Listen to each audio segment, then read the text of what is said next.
ने कुछ 5 basically discuss कर लिए थे जो सेपरेशन मेथड है, तो बाकी के 5 अभी डिस्कस करते हैं सेपरेशन मेथड। अभी जो सेपरेशन मेथड हम लोग को सामने लिखा हुआ है वही वाला डिस्कस करना है। That method is crystallisation. अभी क्रिस्टलाइजेशन मेथड क्या मेथड है इस चीज के बारे में डिस्कस करते हैं। What do you mean by crystallisation? Crystallisation जो शब्द इसमें लिखा हुआ है that is formed of the 2 words. एक तो वर्ड यहाँ पे क्रिस्टल यूज हुआ है और दूसरा वर्ड लाइजेशन, क्रिस्टलाइजेशन। क्रिस्टल में से अगर हम लोग वर्ड क्रिस्टल को हम लोग अलग कंसिडर करके माने क्रिस्टल वर्ड को, तो क्रिस्टल से हमें ये पता लगता है कि इसमें क्रिस्टल फॉर्म होते हैं। ठीक है जी, इसमें कुछ क्रिस्टल फॉर्म होंगे। तो आगे मूव करते हैं। ठीक है जी, it is the process of the cooling the hot. अगर डेफिनेशन की बात करूं तो डेफिनेशन इसमें क्या है? It is the process of the cooling the hot concentrated solution. It is the process of the cooling hot concentrated solution of a substance to obtain crystals. मतलब hot concentrated solution crystals. It is used to obtain pure substance from the impure sample.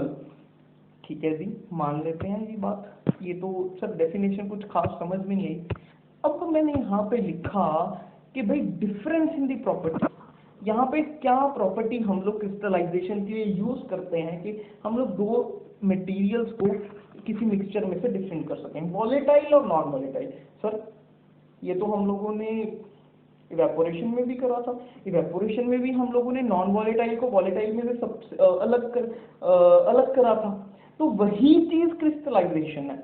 मतलब crystallisation और evaporation process same है, लेकिन थोड़ा सा difference है। Crystallisation में क्या होता है, जब हम लोग इवेपोरेशन में किसी सॉल्ट को, सपोज नमक को हम लोगों ने पानी में मिक्स कर दिया, जिसके साथ थोड़ी सी इम्प्योरिटीज मिक्स कर दी, तो उसमें क्या होता है, इवेपोरेशन में धीरे धीरे पानी इवेपोरेट कर जाता है। जब धीरे धीरे पानी इवेपोरेट कर जाता है ना, तो वो अपने साथ थोड़ी बहुत इम्प्योरिटीज लेके जाता है, लेकिन ज्यादातर इम्प्योरिटीज पीछे छोड़ जाता है।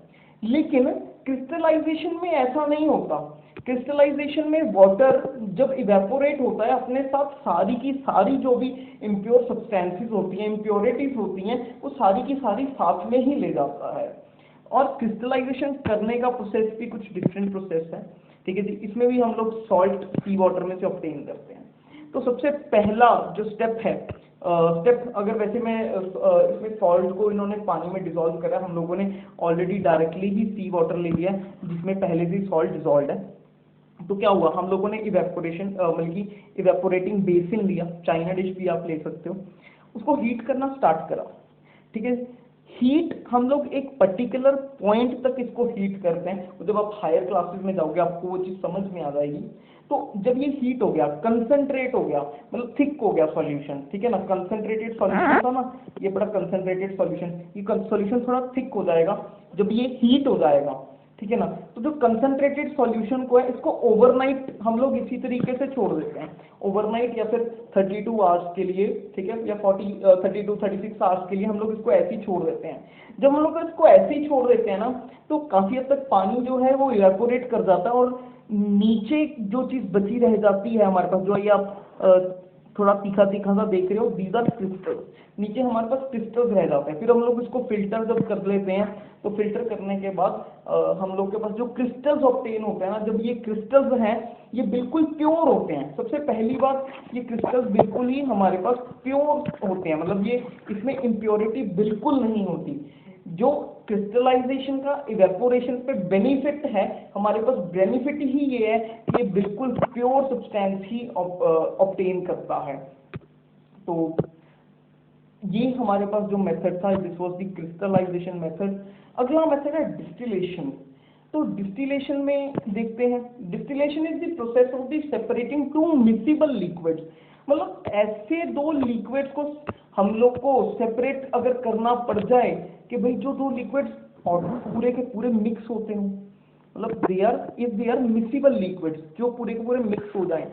जैसे कि फॉर एग्जांपल अगर मैं बात करूं एसीटोन और वाटर की, एसीटोन और वाटर, ठीक है, एसीटोन जो नेल रिमूवर टाइप होता है ना, एसीटोन, ठीक है, उसको बेसिकली, और वाटर की बात करूं बिल्कुल मिक्स हो जाएंगे, अलग नहीं होंगे।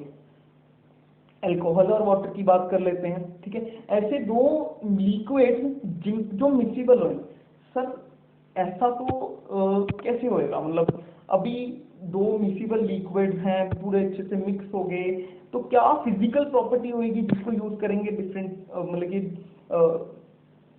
सेपरेट करने के लिए? जो फिजिकल प्रॉपर्टी हम लोग यूज करेंगे that is difference in the physical properties boiling point.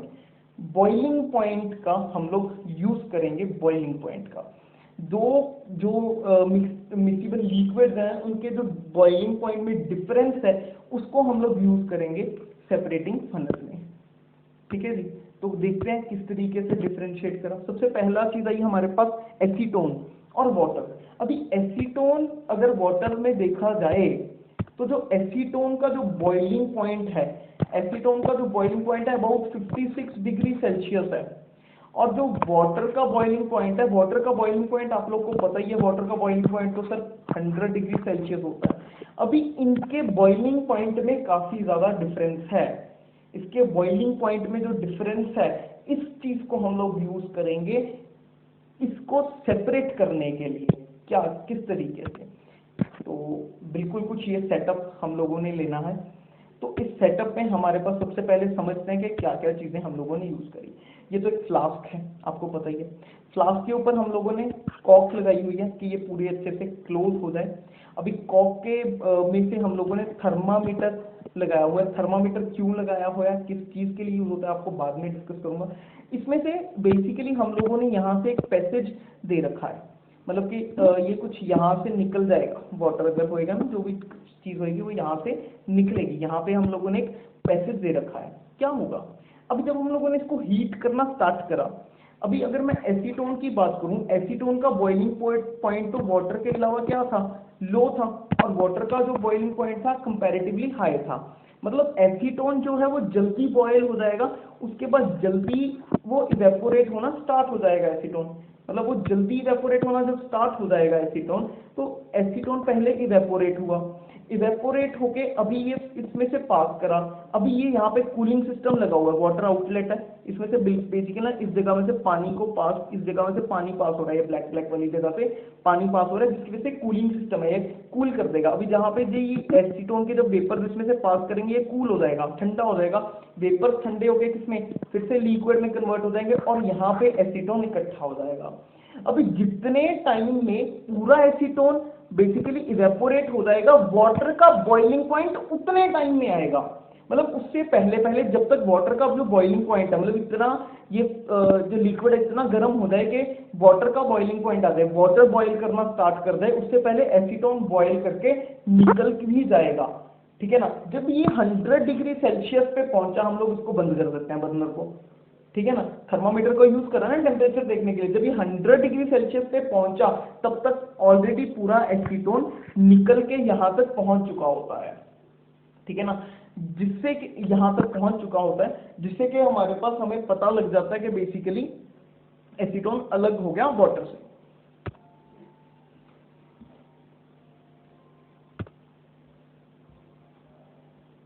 तो अगले मेथड पे आते हैं, that is basically fractional distillation. Fractional distillation बिल्कुल ही डिस्टिलेशन जैसा ही है, लेकिन इसमें कुछ डिफरेंसेस हैं फ्रैक्शनल डिस्टिलेशन में। उन डिफरेंसेस को डिस्कस करते हैं। अब इसमें क्या है, fractional distillation is the separating the two or more miscible liquids with temperature difference less than 25 degree. मतलब ऐसी चीजें जिसमें टेम्परेचर डिफरेंस 25 डिग्री से भी कम का होता है, 25 डिग्री से भी कम का, ठीक है। जैसे डिस्कस कर लेते हैं कौन कौन सी चीजें जिसका 25 से कम हो सकता है टेम्परेचर। तो जैसे डिफरेंस इन बॉइलिंग पॉइंट इसमें भी सेम ही रहेगा। एग्जांपल है, अभी हम लोगों ने लिया एसीटोन और इथेनॉल। अभी एसीटोन का जो बॉइलिंग पॉइंट है, एसीटोन का बॉइलिंग पॉइंट तो हमने डिस्कस करा ही हुआ है सर। एसीटोन का बॉइलिंग पॉइंट 56 डिग्री सेल्सियस था। अभी इथेनॉल का अगर मैं बॉइलिंग पॉइंट देखूंगा ना, इथेनॉल का boiling point some about 78 degree Celsius होता है। अभी जो इन दोनों के बीच में टेम्परेचर डिफरेंस है वो सिर्फ कितना है, 25 से भी कम है। वो तो 25 से भी कम है ना।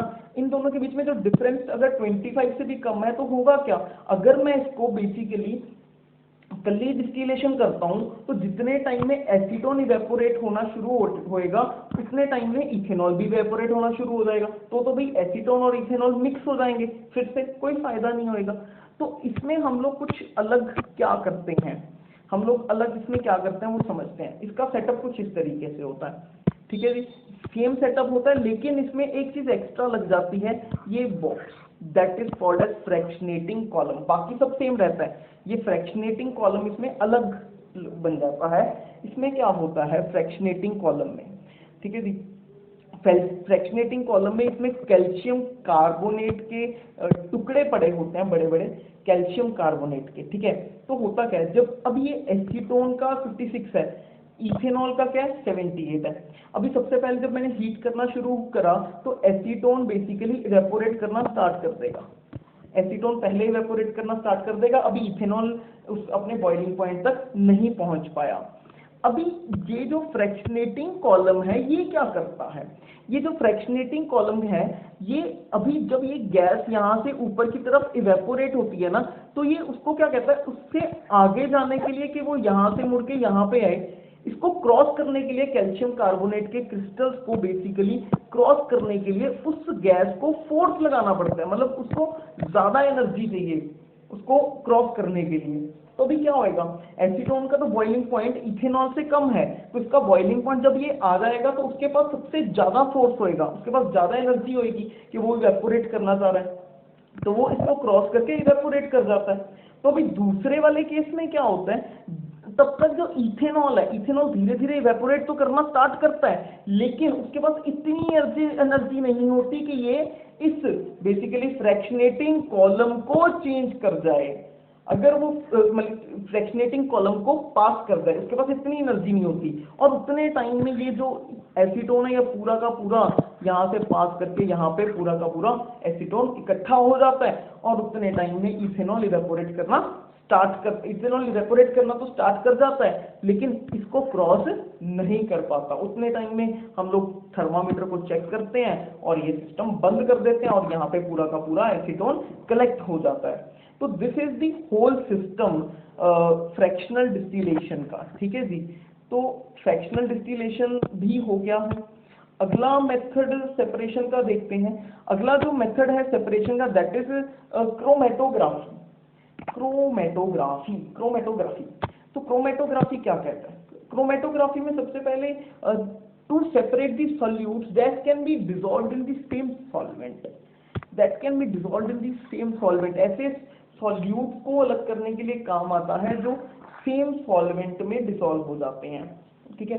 जैसे कि दो टाइप्स की डाइज हों वो पानी में मिक्स हो जाएं, ठीक है। फॉर एग्जांपल ये सबसे बड़ी एग्जांपल है इसकी। तो इसमें होता क्या है आगे देखते हैं। डिफरेंस इन दी प्रॉपर्टीज, मतलब प्रॉपर्टीज क्या है कि सॉल्यूट और जो डिफरेंट सॉल्यूट है उनकी जो सॉल्युबिलिटी होती है, सॉल्युबिलिटी हर एक की डिफरेंट होती है। मतलब कि डिफरेंस होने का मतलब कोई सॉल्यूट कम टाइम लेता है डिसॉल्व होने के लिए, और कोई जो सॉल्यूट है वो बहुत ज्यादा टाइम लेता है डिसॉल्व होने के लिए। कोई सॉल्यूट थोड़ा कम टाइम लेता है और कोई सॉल्यूट थोड़ा ज्यादा टाइम लेता है डिसॉल्व होने के लिए। तो अगर हम लोग आगे मूव करते हैं, आगे हमारे पास आया एग्जांपल्स। कुछ क्या एग्जांपल लेंगे, separating colour components of the dye, दूसरा है drugs from the blood. Colour components of the dye, इसकी बड़ी अच्छी एग्जांपल है मेरे पास, आपको शेयर करता हूं मैं। इसका पूरा प्रोसेस कुछ ये प्रोसेस है। करना क्या है, पानी ले लिया हम लोगों ने, पानी ले लिया, और जो ये एक पेपर का टुकड़ा ले लिया जो एब्जॉर्बिंग पेपर हो, काफी अच्छा एब्जॉर्बेंट पेपर हो। तो इस पे यहाँ पे हम लोगों ने एक इंक का स्पॉट लगा दिया, मतलब कि इंक लगा दी थोड़ी सी। तो होगा क्या, अगर आप उसको थोड़ा सा डिप करोगे ना पानी में, ये पानी में हम लोगों ने डिप कर दिया, तो वो क्या करेगा, धीरे धीरे पानी को एब्जॉर्ब करेगा।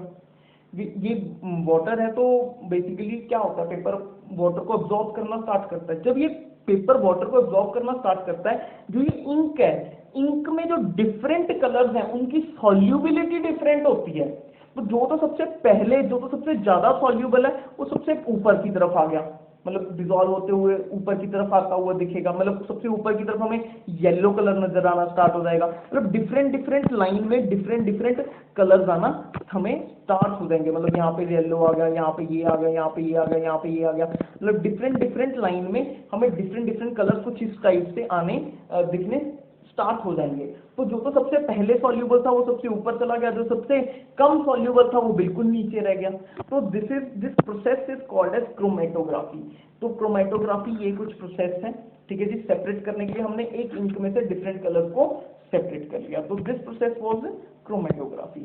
तो नेक्स्ट पे मूव करते हैं। तो नेक्स्ट और लास्ट जो हमारे पास बेसिकली है दैट इज सेंट्रीफ्यूगेशन। अभी सेंट्रीफ्यूगेशन क्या कहता है सर? सेंट्रीफ्यूगेशन का सुना सुना लग रहा है। सेंट्रीफ्यूगेशन, सेंट्रीफ्यूगेशन का मतलब होता है गोल गोल घूमना, मतलब गोल गोल घूमना, सेंट्रीफ्यूगेशन। तो देखते हैं क्या। It is the method to separate the suspended particles of a substance from a liquid in which mixture is rotated at the high speed। High speed, बहुत हाई स्पीड, डन। बहुत हाई स्पीड पे जब हम लोग किसी mixture को rotate करते हैं तो हमारे पास उस मिक्सचर में से basically suspended different different particles को हम लोग सेपरेट कर सकते हैं। जैसे अगर जैसे दूध में से मक्खन निकालना, ठीक है ना, दूध को अगर हम लोग घुमाते रहते हैं घुमाते रहते हैं घुमाते रहते हैं, बहुत ज़्यादा घुमाते रहते हैं, तो उसमें से हमारे पास क्रीम या फिर मक्खन वगैरह अलग हो जाता है। वही सेम प्रोसेस है क्या इसमें? डिफरेंट डेंसिटीज पे ही बेस्ड है। ये डिफरेंट डिफरेंट डेंसिटीज होती हैं, वो अलग चीज होती है। लेकिन इसमें हम लोग दूध वाली एग्जांपल नहीं करेंगे। एग्जांपल जो हम लोग डिस्कस करेंगे वो एग्जांपल क्या डिस्कस करेंगे हम लोग, that is to separate the different components of the blood, कि ब्लड के डिफरेंट कंपोनेंट्स को किस तरीके से सेपरेट करा जाता है। क्या होता है, कुछ इस तरीके की मशीन होती है, कुछ इस टाइप की जो मशीन होती है उसमें हम लोगों ने ये डिफरेंट डिफरेंट टेस्ट ट्यूब्स लगा दी हैं। आप देख रहे हो ना, ये एक टेस्ट ट्यूब है, ये भी टेस्ट ट्यूब है, सब टेस्ट ट्यूब्स हैं। ये हम लोगों ने टेस्ट ट्यूब्स को फिक्स कर दिया। जब हम लोगों ने ये टेस्ट ट्यूब्स को फिक्स कर दिया यहाँ पे, तो होता क्या है, इनको कुछ नीचे बेसिकली कुछ रोटेटरी मोटर वगैरह लगी होती है, तो ये कुछ इस तरीके से रोटेट करना स्टार्ट कर देते हैं। ये इस तरीके से घूमना स्टार्ट कर दिया इन्होंने, तो जो ये टेस्ट ट्यूब्स है ऊपर उठ के काफी ज्यादा घूमना स्टार्ट कर देती हैं। तो होता क्या है इससे, इससे होगा क्या, कुछ इस तरीके से टेस्ट ट्यूब्स रोटेट कर रही हैं, तो क्या होता है, जो सबसे डेंसर मटेरियल है ये इसमें से ये आ रहा है, जो वो सबसे नीचे सेटल डाउन कर जाता है, फिर उससे डेंसर, उससे कम डेंसिटी वाला थोड़ा और ऊपर आ जाता है, फिर उससे कम डेंसिटी वाला थोड़ा और ऊपर आ जाता है, फिर उससे कम डेंसिटी वाला सबसे ऊपर रहता है। मतलब इस तरीके से डिफरेंट डिफरेंट लेवल पे ब्लड के डिफरेंट डिफरेंट कंपोनेंट्स को सेपरेट करा जा सकता है। ब्लड के कंपोनेंट्स क्या क्या होते हैं, जैसे कि अगर ब्लड के कंपोनेंट्स की हम लोग बात करें, ब्लड में प्लाज्मा होता है, ब्लड में WBCs होते हैं, ब्लड में हीमोग्लोबिन होता है, मतलब डिफरेंट कंपोनेंट्स ब्लड के हम लोग सेपरेट करने में केपेबल हो जाते हैं with the process of centrifugation, अगर मैं हायर स्पीड पे इसको रोटेट करा।